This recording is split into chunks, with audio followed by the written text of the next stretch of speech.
Hello everyone, welcome back to the channel. Today I'm going to show you how to make a two-way player in college football 25. Yes, you heard that right. Your favorite athlete can now dominate on both sides of the field. Let's dive right in. First, from the main menu, head over to the roster management section. This is where all the magic happens.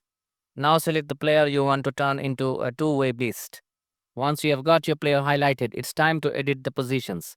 Here's the trick. You'll need to assign them both an offensive and a defensive role. For example, you can make a wide receiver also play as a comeback, or maybe a running back who can lay the hit as a linebacker. After setting those dual roles, make sure to confirm and save your changes.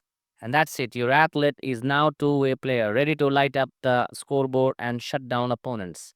If you found this guide helpful, don't forget to like, subscribe, and turn on the notifications so you never miss a tech or gaming trip. Thanks for watching, and I'll see you in the next one as always.